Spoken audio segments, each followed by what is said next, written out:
मैं आपको दो बातों से बिल्कुल वाजे करा देता हूं। India is a successful country. या भारत एक कामयाब मुल्क है। बेशक इंडिया हैज अराइव्ड। इंडिया वहां भारत पहुंच चुका है जहां पे दुनिया भर के बड़े बड़े ममालिक जो यूरोप के हैं या और जो डेवलप कंट्रीज है वहां आना चाहते हैं।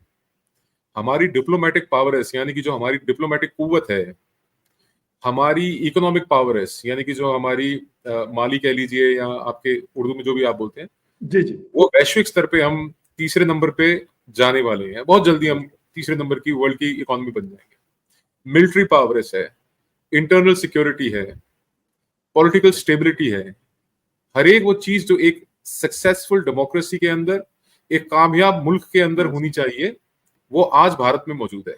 बेशक strong decision making political level के ऊपर, मिलिट्री लेवल के ऊपर, डिप्लोमेटिक लेवल के ऊपर, इंडस्ट्रियल ग्रोथ हमारी, इकोनॉमिक ग्रोथ हमारी, एग्रीकल्चर ग्रोथ हमारी, everything is growing in India. एक चीज है। दूसरा, वहीं चाहे स्पेस रिसर्च की बात हो, इंडिया हैज प्रूव्ड इटसेल्फ। हम लोग चांद पे चले गए, मंगल पे चले गए, मार्स पे चले गए, और अभी भी मतलब आप सोचिए ना, 75 साल के बाद अभी भी कश्मीर में घुसने की कोशिश कर रहे हैं और मारे जा रहे हैं। और जो पैसा आपको कायदे से अपने गरीबों को, अपने बच्चों के जो मुस्तकबिल है, अपने बच्चों के फ्यूचर के एजुकेशन के ऊपर इन्वेस्ट करना चाहिए। और मैं इसमें, it's a government policy, Pakistan की गवर्नमेंट पॉलिसी है। ये पाकिस्तान की मिलिट्री पॉलिसी का हिस्सा है कि आपने जंग में रहना है भारत के साथ, आपने युद्ध की स्थिति में रहना है। You want to be in a state of war with India and it comes at a cost. और वो कॉस्ट क्या है, मैं आपको जरा सा अगर आपको बता दूं सर, आपके यहाँ पे एग्रीकल्चर ग्रोथ नेगेटिव में है। ये वो जरखेज जमीन आपके पास पंजाब की है, जिस जमीन में से जब ये भारत और पाकिस्तान एक मुल्क होते 47 से पहले सोना उगलती थी, ये जमीन सोना। बेशक बेशक बेशक। और अब आपको चावल, गंदुम यानी कि कनक, आटा, दालें, तेल, चीनी सब इंपोर्ट करना पड़ रहा है। बिल्कुल। और वो इंपोर्ट करने का मतलब ये नहीं है कि आप अफोर्ड कर सकते हैं, नहीं, आप बहुत प्रेशियस, आपका फॉरेन एक्सचेंज लूज करते हैं जिस वक्त आप किसी चीज को इंपोर्ट करते हैं। बिल्कुल बिल्कुल।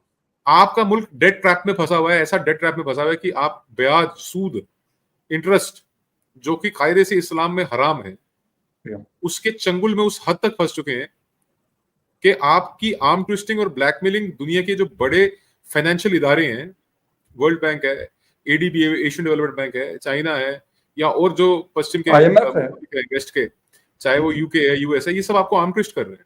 बिल्कुल। और आज भी आपकी कंसंट्रेशन कहां पे कि हमने, यार आप देखिए ना, आपका वजीर आजम क्या मैसेज लेके जा रहा है कि साहब कश्मीर का मुद्दा मसला है कश्मीर। खाने को रोटी नहीं है, आटा नहीं है, पानी नहीं है, चावल नहीं है, बिजली नहीं है, दूध महंगा, तेल महंगा, पानी महंगा। आप एक बार तो, I hope better sense prevails in the Pakistani leadership, both the deep state military establishment and the politics. यानी कि आपकी जो राजनीतिक लोग हैं, जो सियासतदान हैं, आपकी जो डीप स्टेट है, जो आपके फौज है, कुछ थोड़ी बेटर सेंस प्रिवेल हो। आप अपने मुल्क में अपने शहरियों के लिए, अपने नागरिकों के लिए, अपने सिटीजन्स के लिए कुछ बेहतर कर लीजिए। ये पैसा जो आप कोशिश कर रहे हैं कश्मीर में घुसने की, और ये जो आप खर्च रहे हैं, ये जितनी आपने एक नेगेटिव कैंपेन और ये जो आप नैरेटिव बिल्ड करते हैं भारत के खिलाफ, आप जो एक्शंस लेते हैं, जो जिस आपका खर्चा बहुत ज्यादा है भारत के ऊपर। बेशक, बिल्कुल सही। आप खुद सोच के देखिए कि अगर आपको बॉर्डर लगता है हमारा, ये एक मुल्क था, हम दुनिया की तीसरी सबसे बड़ी इकोनॉमी बनने जा रहे हैं, आप कहां पे हैं? और मैं आपको वाजे बता देता हूं, उस बात में कोई शर्म नहीं है। एक वक्त था जब पाकिस्तान का रुपया भारत के रुपए से ज्यादा ऊपर था। बिल्कुल ठीक कह रहे हैं। एक वक्त था जब पाकिस्तान की इकोनॉमी को भारत की इकोनॉमी से बेहतर माना जाता था। बेशक, बिल्कुल। आप भारत से तो क्या, आप बांग्लादेश से कंपीट नहीं कर पा रहे। सर, इस वक्त साउथ एशिया में वर्ल्ड बैंक की कल की रिपोर्ट आई है कि इस वक्त लोवेस्ट लेवल पे हम हैं। 10 करोड़ लोग बिलो द पॉवर्टी लाइन रह रहे हैं। ये ना मैं कह रहा हूं, ना आप कह रहे हैं, ना हिंदुस्तान कह रहे हैं, ना कोई पाकिस्तानी कह रहा है, वर्ल्ड बैंक कह रहा है। और मैं वही उसी बात पे मैं आपको फकर भाई लेके आ रहा हूं। देखिए, हम जिंगोइज्म कितना भी कर सकते हैं, मैं पाकिस्तान को 100 गालियां दे सकता हूं, मैं इतनी बातें कह सकता हूं पाकिस्तान के बारे में कि पाकिस्तान के जो शहरी हैं वो शर्म महसूस करें कि हम यार किस मुल्क के शहरी हैं, हम किस देश में, हम किस कंट्री में हम सिटीजन हैं।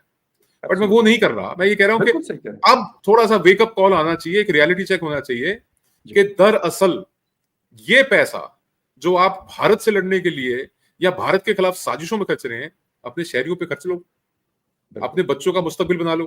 बेशक 10 करोड़ आवाम पाकिस्तान की गरीबी में, गुर्बत में वक्त गुजार रही है। बिल्कुल अगले दिन का खाना, अगले वक्त की रोटी नसीब होगी या नहीं ये पता नहीं है। बिल्कुल आपको कश्मीर चाहिए, मिलेगा भी नहीं, जो है वो भी जाएगा। बांग्लादेश टूटा आपसे क्यों? आपकी पॉलिसीज के कारण। बिल्कुल सही। आपसे बलूचिस्तान टूटेगा, सिंध टूटेगा, पख्तूनिस्तान आपका अलग बनेगा। ये जब भी आपका मुल्क टूटेगा, ये आपकी वजह से टूटेगा, हमारी वजह से नहीं टूटेगा। You are responsible for your country, not us. Absolutely right. हम तो ये कह सकते हैं कि थोड़ी सी एक बेटर सेंस प्रिवेल करे, जिसमें आप लोग कायदे से अपने जो शहरी हैं, जो अपने सिटीजन हैं, अपनी जो आवाम है आपकी, आप एक बार सिटीजन सेंट्रिक पॉलिसीज को लेके आइए। आप एक बार अपने मुल्क को आगे बढ़ाने की बात कीजिए। आप एक बार एजुकेशन सिस्टम को बेहतर करने की बात कीजिए। अब आप यकीन मानिएगा और लिख के रख लीजिए, पाकिस्तान का बॉर्डर एक दुश्मन मुल्क के साथ नहीं, 2 दुश्मन मुल्कों के साथ लग रहा है। जब अफगानिस्तान वाजे तौर पे ये क्लेम करता है कि ये मरगला की पहाड़ियां हमारी हैं, यहां तक का इलाका हमारा है, और पिछले दिनों चित्राल में क्या हुआ आपने देखा। बेशक बिल्कुल सही। और मैं बहुत देखिए, तालिबान का जो पॉलिसीज है मैं उनको सपोर्ट नहीं करता, पर जो पठान कौम है, मैं पठानों की इज्जत करता हूं, क्योंकि उनके अंदर कुछ उसूल बाकी हैं। ये जो आपके यहाँ पे पंजाबी मुसलमान हैं जो आपके मुल्क को चला रहे हैं, इनके अंदर कोई वैल्यूज बाकी नहीं है, इनके अंदर कोई प्रिंसिपल्स बाकी नहीं है। सिर्फ ग्रीड है, लस्ट है, इनके अंदर हवस है पैसे की, हवस है पावर की। इंसान को इंसान नहीं समझते, शहरी को शहरी नहीं समझते। पॉलिसीज बनाइए जहां पे आपकी आवाम को कुछ राहत मिले, आराम मिले। बिल्कुल। और मैं आपको बता रहा हूं, वाजे बता रहा हूं, अफगानिस्तान आज पाकिस्तान से बेहतर हालातों में। बिल्कुल, बहुत ज्यादा बेहतर है। तेल, चीनी, चावल, आटा, दाल, पत्ती, दूध, सब्जी, फल, सब अफगानिस्तान में आपसे सस्ता है। सर 6% इन्फ्लेशन है, इंडिया से थोड़ा सा ऊपर इन्फ्लेशन है वहां पर, तो हमसे तो बहुत बेहतर है। हमारे यहाँ 50% इन्फ्लेशन है, तो हम तो कंपेयर ही नहीं कर सकते उनके साथ। और मिलिट्री पावर की बात करो तो जब अमेरिका बहादुर यहाँ से, नेटो जब भाग के गया अफगानिस्तान से दुम दबा के, उसके बाद जितना वो वेपन छोड़ गए हैं, जितना असला वो छोड़ गए हैं तालिबान के हाथ में, पाकिस्तान मुकाबला नहीं कर सकता अफगानिस्तान का। इफ पुश कम्स टू शव, आफत आ जाएगी पाकिस्तान में। और मैं आपको बता रहा हूँ, ये सिर्फ पख्तूनिस्तान में या ये ऊपर केपीके में दिक्कत नहीं है, चित्राल में मरगला तक की दिक्कत नहीं है, वो बलूचिस्तान के ऊपर भी क्लेम करते हैं। बलूचिस्तान का बड़ा इशू है, बलूचिस्तान वाले बॉर्डर और बलूचिस्तान के अंदर बाकायदा टीटीपी ऑपरेट कर रही है, पिछले तकरीबन 1 साल से कर रही है। जी, तो आप फोकस कीजिए। आप कश्मीर इतना सा है, कश्मीर बिल्कुल ठीक है, बिल्कुल। अगर आप इसको कायदे से देखें, 35 किलोमीटर ऐसे और 11 किलोमीटर ऐसे, आप उसको, आप मैप खोलिए और आप उस पर गाइड लगाइए, कश्मीर है कितना। बिल्कुल सही है, बिल्कुल सही है। उसके लिए, उस जमीन के टुकड़े के लिए जो आपका कभी नहीं था और कभी होगा भी नहीं, उसके लिए आप अपनी आवाम को बर्बाद कर रहे हैं, अपने मुल्क को बर्बाद कर रहे हैं। आप सोचिए ना, आपकी प्रायोरिटीज क्या है। बिल्कुल सही, बिल्कुल सही। अच्छा रामनिक जी, ये वाली बात आपने की, बिल्कुल सही की। मैं यकीन करें कि बिल्कुल एज ए पाकिस्तानी में कहता हूँ कि यार ये रियलिटीज हैं। बेशक हम इसको जितना मर्जी हमने डिनाई किया या करते रहें, उसे कोई फायदा नहीं है। मैंने इसलिए स्टार्ट इसी से लिया कि हम 75 सालों से यही मुद्दा लेके जाते हैं, बजाय इसके कि हम कहें कि यार हमारी आवाम जो है, क्यों 10 करोड़ लोग बिलो द पॉवर्टी लाइन रह रहे हैं, जिनके पास बमुश्किल से $1 या $1.5 डेली का आता है, जिसपे 2 बंदे या 3 बंदे, सवाल ही नहीं पैदा होता कि वो 2 टाइम का खाना खा सके। कहीं पे भी नहीं खा सकते, ना पाकिस्तान में, ना अफगानिस्तान में, ना हिंदुस्तान में। तो उस चीज की हमें नहीं फिक्र, लेकिन हम यही कहानी लेके बैठे हुए कि जी हमने ये करना है, वो करना है। और काकड़ साहब से आई एम सॉरी टू से, लेकिन एज ए सेनेटर मेरी उनसे बड़ी एक अच्छा ताल्लुक रहा है इनके साथ।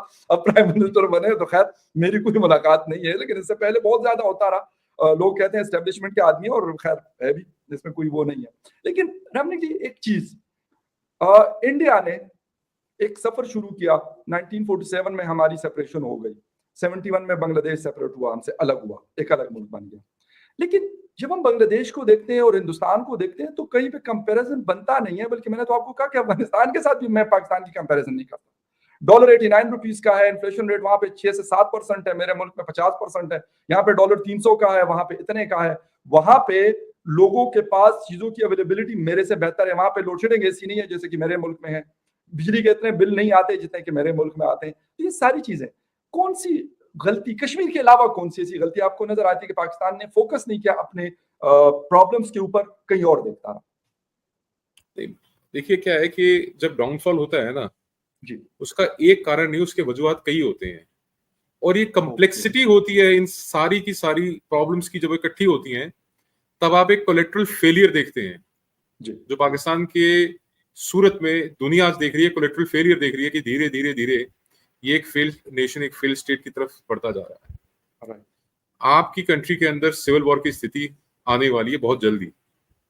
सिचुएशंस अगर ना संभाली गई, you are looking at a civil war, and it's बहुत जल्दी है। आप you are not very far from that. और उसका कारण क्या है? आपकी persistently negative policies, persistently negative policies, okay, एक नहीं कई। जब आप सोशल आइसोलेशन की बात करते हैं, जब आपने ये मान लिया कि चाहे वो 1000 मील दूर हो, वो मुल्क का हिस्सा है, ईस्ट और वेस्ट पाकिस्तान है, और आपने ये अडॉप्ट कर लिया कि हम जमहूरियत हैं, वी आर अ डेमोक्रेसी, चाहे आप उसको इस्लामिक रिपब्लिक ऑफ पाकिस्तान कह लीजिए। आपने कहा कि हम एक डेमोक्रेसी है, डेमोक्रेसी में जो पार्टी जीती उस वक्त उसको यदि आप वजीर आजम बनने देते बेशक, बिल्कुल, तो ये मुल्क दो हिस्सों में ना पड़ता, और जो इकोनॉमिक डेवलपमेंट बांग्लादेश की है उससे बेहतर economic development Pakistan, United Pakistan की, ईस्ट और वेस्ट पाकिस्तान की होती। पर क्योंकि क्योंकि एक कम्युनिटी ये बर्दाश्त नहीं कर सकती थी कि ये काले नाटे भद्दे बंगाली हमारे पे राज करेंगे, जबरदस्त, तो उन्होंने उसको आइसोलेट किया, उसको बाहर निकाला, और उसके बाद इक्वल रिप्रेजेंटेशन नहीं दी। बांग्लादेश में पॉपुलेशन के लिहाज से जितनी सीट्स होनी चाहिए उतनी नहीं दी। बिल्कुल, परसिस्टेंटली आपने, जैसे गोरों ने जुल्म जबर किया भारत के ऊपर, उसी तरीके से बांग्लादेश के ऊपर ऑपरेशन सर्चलाइट के रास्ते आप देख लीजिए कि किस प्रकार से आप लोगों ने किस तरीके से बांग्लादेशियों के ऊपर जुल्म किया, जबर किया। जी, और उसके बाद एक सोशल मूवमेंट खड़ी हुई जिसके तहत वो एक अलग मुल्क बना।